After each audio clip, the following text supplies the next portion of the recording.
More than 50% since the start of the year. Our next guest says that Chinese stocks are currently valued very attractively. Let's talk to Dariusz Kowalczyk, Chief Investment Strategist at CFC Seymour. Dariusz, good to have you with us. Do you think the sell-off in the Chinese market is finally over?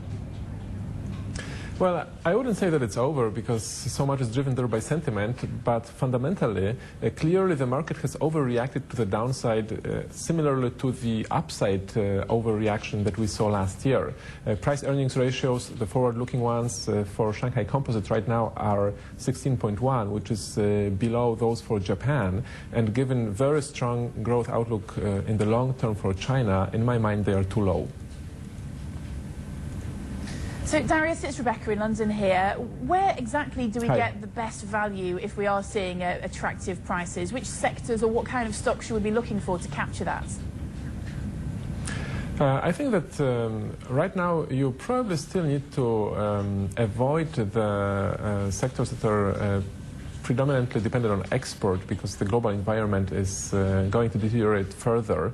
However, I think maybe the financial sector should start looking somewhat attractive given the fact that there will be no further monetary tightening in China this year after inflation concerns are gradually receding.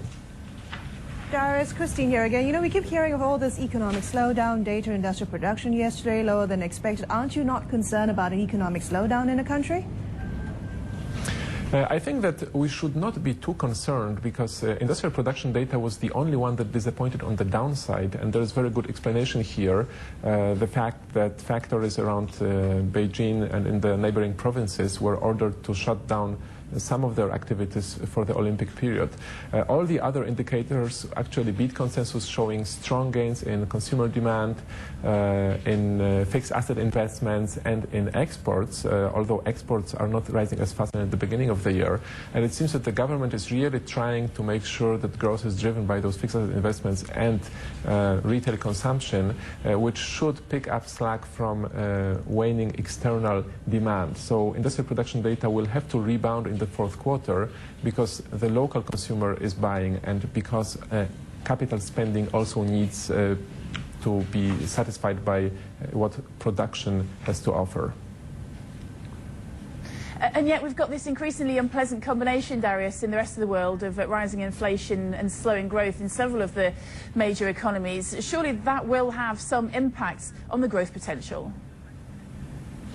Indeed, China is going to see some slowdown of GDP growth in the second half of the year, mostly because the very sharp deterioration in economic activity in the developed world is putting pressure on Chinese exporters. So slowdown has to happen. We are going for 9.5% year-on-year growth in Chinese GDP in the second half, which is about a percentage point below the first half.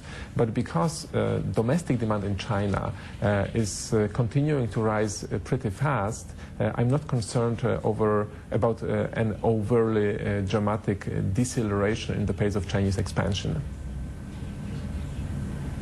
Okay, thanks very much for that today. That was Dariusz Kowalczyk, Chief Investment Strategist at CFC Seymour.